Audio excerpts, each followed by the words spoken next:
زید بن حارثہ رضی اللہ تعالیٰ عنہ آپ صلی اللہ علیہ وسلم کے منہ بولے بیٹے ہیں، صحابی رسول ہیں، نبی صلی اللہ علیہ وسلم کا زمانہ ہے، سفر کر رہے تھے، ایک جگہ خچر کرائے پہ لیا، جیسے ہمارے گاڑی وغیرہ کرائے پہ لیتے ہیں نا، موٹر سائیکل لیتے ہیں، ٹیکسی والے کو لیتے ہیں، تو جو مالک تھا وہ بھی ساتھ ہو گیا۔ یہ زید بن حارثہ کا بالکل صحیح واقعہ ہے، کرائے پر لیا تو راستے میں جو مالک تھا اس خچر کا وہ ایسے راستے سے لے کر گیا، وہ جہاں پر گیا وہ جگہ جا کر راستہ ختم ہوتا تھا، لوگوں کی لاشیں پڑی ہوئی تھیں، کتنے لوگوں کو اس ڈاکو نے مارا تھا۔ تو اس ڈاکو نے زید بن حارثہ سے کہا کہ میں تم کو بھی ماروں گا اور تمہارا مال بھی لوں گا۔ تو زید بن حارثہ رضی اللہ تعالیٰ عنہ نے کہا ایسا کرو میرا مال لے لو مجھے چھوڑ دو، کہنے لگا نہیں آپ کو بھی ماروں گا مال بھی لوں گا۔ تو زید بن حارثہ رضی اللہ تعالیٰ عنہ نے کہا اچھا مجھے 2 رکعت نماز پڑھنے دو۔ زید بن حارثہ رضی اللہ تعالیٰ عنہ نے 2 رکعت نماز پڑھی اور نماز پڑھنے کے بعد ہاتھ اٹھایا دعا کرنے کے لیے، اور دعا کرنے میں کہا یا ارحم الراحمین، کیا کہا؟ یا ارحم الراحمین۔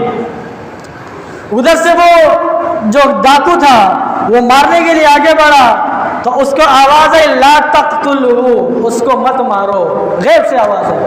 اس نے دائیں بائیں آگے پیچھے دیکھا کہیں سے کوئی آواز نہیں، کوئی نظر نہیں آیا۔ پھر جب دوسری مرتبہ انہوں نے کہا یا ارحم الراحمین، پھر دوسری مرتبہ آواز آئی کہ اس کو مت مارو، اس نے آگے پیچھے دیکھا کوئی نظر نہیں آیا۔ جب تیسری مرتبہ انہوں نے کہا یا ارحم الراحمین، دیکھا ایک گھوڑے پہ سوار ہے اور ایسا امامہ لباس پہنا ہوا ہے، اس کے ہاتھ میں آگ کا نیزہ ہے اور ایسے اس کو مارا، وہ اس کے آر پار ہو گیا۔ زید بن حارثہ رضی اللہ تعالیٰ عنہ نے ان سے پوچھا تم کون ہو؟ کہنے لگے میں 7ویں آسمان کا فرشتہ ہوں۔ کہاں کا فرشتہ ہوں؟ 7ویں آسمان کا فرشتہ ہوں۔ جب تم نے پہلی مرتبہ کہا تھا یا ارحم الراحمین، میں آسمانی دنیا پر تھا، جب تم نے 7ویں آسمان پر تھا، جب تم نے دوسری مرتبہ کہا تھا یا ارحم الراحمین میں اس دنیا میں تھا، اور جب تیسری مرتبہ کہا تو میں نے اس کو مار دیا۔